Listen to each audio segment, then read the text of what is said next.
A Alma Indomável, capítulo 19, Os Olhos Amorosos de Deus. Como alguém pode realmente saber sobre Deus? Temos muitos ensinamentos, muitos conceitos e muitas opiniões sobre Deus. Mas todos eles foram focados por pessoas. É impressionante ver até que ponto nossas ideias sobre Deus se ajustam às diversas culturas de onde provém.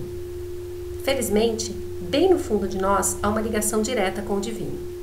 Há uma parte do nosso ser que está além do indivíduo.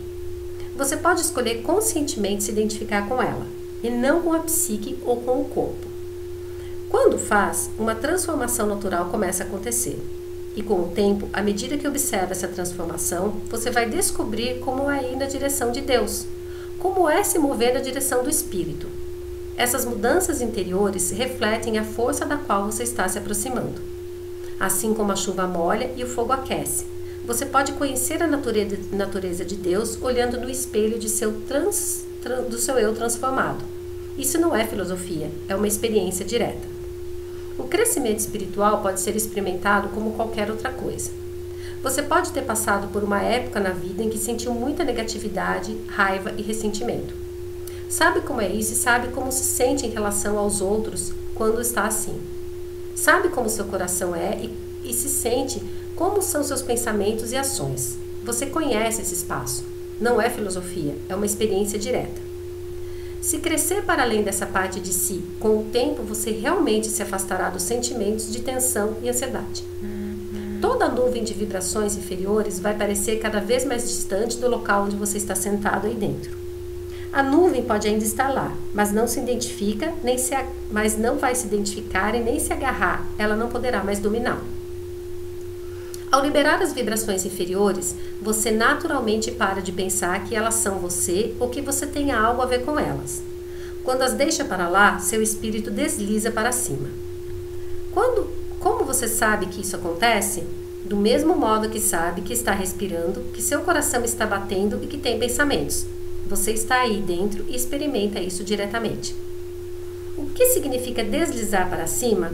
É a experiência de ficar ainda mais assentado por trás de tudo dentro de si. Você não fica mais preso e o seu terreno começa a sentir uma expansão de espaço interior. Parece que há uma distância ainda maior entre você e seus pensamentos e emoções. Você desliza para trás, depois para dentro e para cima. Como é quando isso acontece? Você não sente mais tanta raiva, medo ou vergonha. Não fica ressentido com os outros. Não se fecha nem sente o coração apertado com tanta frequência. Ainda ocorrem coisas que você não quer que aconteçam, mas parece que elas não chegam a tocá-lo tanto. Elas não podem atingi-lo onde você está porque está assentado por trás daquela parte de si que reage às coisas. Essa é uma experiência real, não meramente algo que lhe contam. É apenas o que acontece naturalmente quando você desapega e deixa para lá as vibrações inferiores do seu ser. Você desliza para dentro e para cima, para as vibrações mais profundas. Para onde você vai? Mesmo que não tenha uma base para compreender o que está acontecendo, você ainda assim passa pela experiência inegável de ir a algum lugar. O que começa a sentir é que você está entrando em seu ser espiritual. Quando menos se associa com essas partes físicas e psicológicas do seu ser, mais você começa a se identificar com o fluxo de energia pura. Como é identificar-se com o espírito do que com a forma? Você costumava andar por aí ansioso e tenso. Agora você anda por aí sentindo amor. Você apenas sente o amor, sem razão aparente. Seu pano de fundo é o amor. Seu pano de fundo é abertura, beleza e apreciação. Você não precisa fazer nada para se sentir assim. É apenas a maneira como o espírito se sente. Se lhe perguntarem como é normalmente a sensação do corpo, você pode dizer que, em geral, há um desconforto aqui e outro ali. E a psique? Se for totalmente franco, provavelmente você dirá que, em geral, é cheia de queixas e medos. Bem, como o espírito se sente?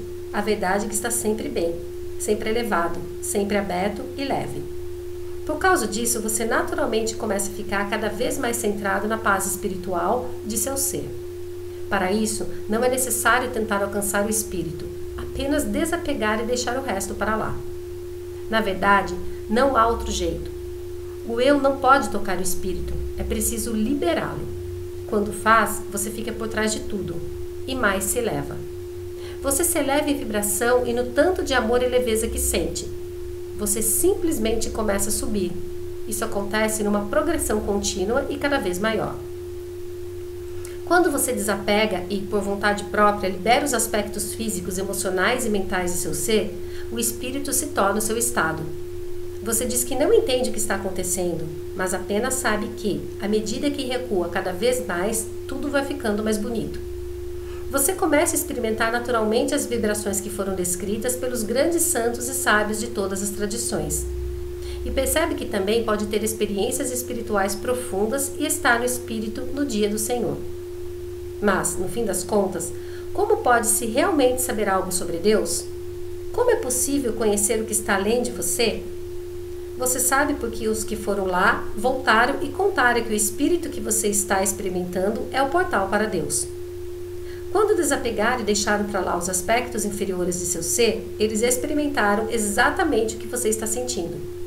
Sentiram um amor enorme, o espírito e a luz despertando dentro deles. Sentiram que nada do que pudesse entrar pelos sentidos seria mais elevado do que já estavam acontecendo dentro deles. Deslizaram e recuaram cada vez mais, subiram cada vez mais. Então, um dia, de repente, eles não estavam mais lá. Não havia mais noção de individualidade, não havia noção de separação e experiência do amor e da luz. Havia apenas a suprema expansão do eu fundindo-se com o amor e com a luz, como uma gota d'água se fundindo com o oceano. Quando a gota de consciência se conhece como indivíduo o suficiente, ela se torna como a gota que cai no oceano. O Atman, a alma, se junta ao Pranama, a alma suprema. A consciência individual cai no Uno universal. É isso. Quando isso acontece, as pessoas dizem coisas interessantes como: eu e o Pai somos um. E as palavras que eu lhes digo não são apenas minhas. Pelo contrário, o Pai que vive em mim está realizando a sua obra. Todos eles disseram coisas assim, que se fundiram e que não havia diferenciação no mundo universal de Deus. A gota de consciência que é o espírito individual é como um raio de luz emanando do Sol. O raio individual não é realmente diferente do Sol. Quando a consciência deixa de se identificar como raio, ela passa a se conhecer como o Sol. Os seres se fundiram nesse estado. No Evangelho místico de João, Cristo diz: para que todos sejam um, Pai, como tu estás em mim, eu em ti, que eles também sejam um em nós, eu neles e tu em mim, que eles sejam elevados à plena unidade. E assim foi ensinando nos Vedas hindus, assim foi ensinado na Cabala judaica, assim foi escrito pelos grandes poetas místicos sufis e assim foi ensinado em todas as grandes tradições religiosas de todos os tempos. Esse estado existe. É possível se fundir com o absoluto universal. É possível se fundir com Deus. E é assim que se sabe algo sobre Deus. Você se torna um com Ele. A única maneira de saber algo sobre Deus é deixando o seu ser se fundir no ser e depois ver o que acontece. Essa é a consciência universal. E as características dos seres que alcançam esse estado profundo são semelhantes a todas as religiões. O que acontece com aquele que percorre esse caminho rumo a Deus? Por quais transformações essa pessoa passa ao longo do caminho? Para entender isso, imagine o que aconteceria se você começasse a sentir um amor enorme por todas as criaturas, por todas as plantas, por todos os animais e por todas as belezas da natureza. Imagine se cada criança parecesse ser sua e cada pessoa que você visse parecesse uma linda flor, com a própria cor, a própria expressão, o próprio formato e os próprios sons. À medida que fosse cada vez mais fundo, você começaria a notar algo fenomenal. Não haveria mais julgamentos. O processo de julgar simplesmente teria parado. Só restaria apreciação e reverência. Onde antes havia julgamento, agora haveria respeito, amor e alegria. Diferenciar é julgar. Ver, experimentar e reverenciar é participar da vida em vez de ficar de fora e julgá-la. Quando caminha por um lindo jardim botânico, você se sente leve e aberto. Sente amor e a só beleza. Não julga o formato e a posição de cada folha. Elas são de todos os tamanhos e formas e se viram em todas as direções. É isso que as torna belas. E se você sentisse assim em relação às pessoas, e se elas não tivessem todas que se vestir do mesmo jeito, acreditar nas mesmas coisas ou se comportar da mesma maneira, E se fosse como as flores, belas de qualquer forma? Se isso acontecesse, você teria um vislumbre de Deus. Essa é a melhor maneira de conhecê-lo. Observe o que acontece quando você se aproxima dele. Essa é realmente a única maneira de saber algo sobre Deus. Se resolver ler sobre Deus num livro, você encontrará outros 5 que dizem o contrário. Melhor ainda, encontrará 5 interpretações do mesmo livro. Alguém escreve algo e outro faz uma tese de doutorado para provar que aquilo está errado. Se colocar sua busca de Deus no nível mental, sempre haverá alguém para discordar de você em tudo. Isso tudo é parte do jogo da mente. Não se pode conhecer Deus dessa maneira. Isso precisa vir da experiência real. É isso que acontece quando você medita, quando você desapega do seu eu inferior. Você desliza para o espírito e essas transformações ocorrem dentro de você. Só é necessário notá-las para começar a perceber a tendência rumo às características do divino. Quanto mais você recuar, mais verá as características dentro de você. A cada passo do caminho, você terá um vislumbre mais claro de como deve ser estar assentado nesse estado divino. Aqueles que sabem da existência da força divina. Eles tiveram experiência interior direta e por isso sabem que a consciência divina é uma realidade. Tiveram vislumbres de uma força que é onisciente, onipresente e onipotente. Uma força que tem consciência de todas as coisas o tempo todo, que é universalmente consciente. Como é a criação desse estado divino? Os que foram além viram no olhar através dos olhos de Deus? Que não há mais julgamentos, apenas beleza. Um ser desse sente: agora posso ver todas as flores ao mesmo tempo. Agora posso sentir como está cada um dos meus filhos e toda a minha diversidade.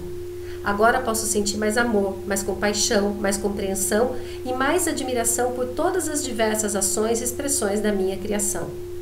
É assim para o santo, e o verdadeiro santo reside com Deus. E se for mesmo verdade que Deus não julga, e se Deus estiver apenas amando, todos sabemos que o verdadeiro amor não julga. O amor é somente beleza no amado, não há impureza. Não há sequer essa possibilidade. Não importa que o contemple, tudo é beleza. É assim que o verdadeiro amor vê. É assim que tudo fica pelos olhos do amor.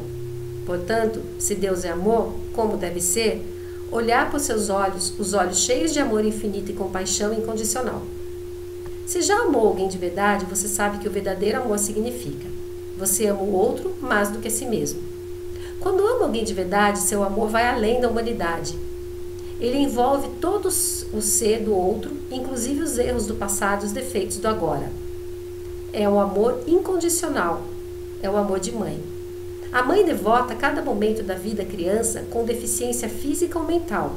Ela acha linda e não se concentra em suas limitações. Na verdade, ela nem as vê como tal. E se for assim que Deus olha a sua criação? Você nunca soube disso e lhe disseram outra coisa. Em vez de ser incentivado a se sentir completamente protegido, amado, honrado e respeitado pela força divina, ensinaram-lhe que você está sendo julgado. Por isso você sente culpa e medo. Mas a culpa e medo não abrem sua conexão com o divino. Só servem para fechar seu coração. A realidade é que o caminho de Deus é o amor. E você pode ver isso com seus próprios olhos. C.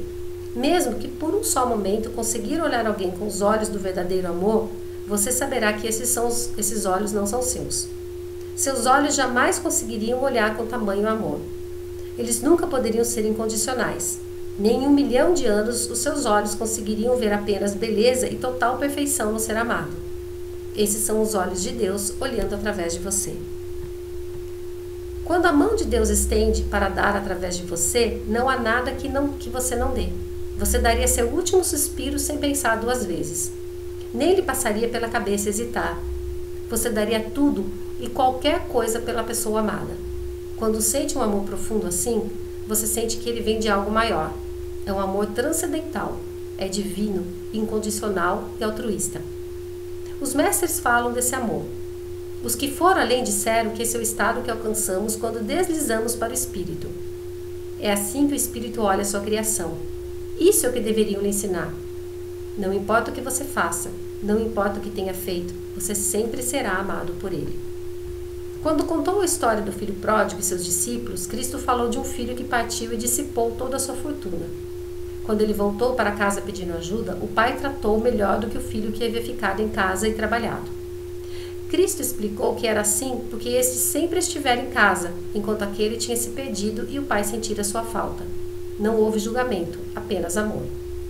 Cristo também disse: se algum de vocês estiver sem pecado, seja o primeiro a tirar a pedra nela. O que ele estava ensinando, o que estava dizendo, como enxergava este mundo, ele estava ensinando o amor completamente compassivo e altruísta. Cristo pendeu na cruz ao lado dos ladrões e assaltantes, e quando o ladrão pediu para ser lembrado, ele disse que naquele mesmo dia estaria com ele no paraíso. Quais foram suas primeiras palavras na cruz?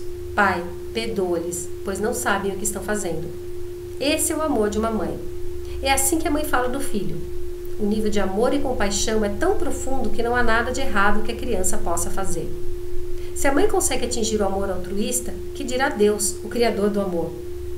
Quer saber como Deus vê o mundo? Quer saber o que ele acha dos diversos tipos de pessoas? Então olhe o sol. O sol brilha mais sobre um santo do que sobre outro? O ar está mais disponível para o santo do que para os demais? A chuva cai nas árvores de um vizinho mais do que as do outro?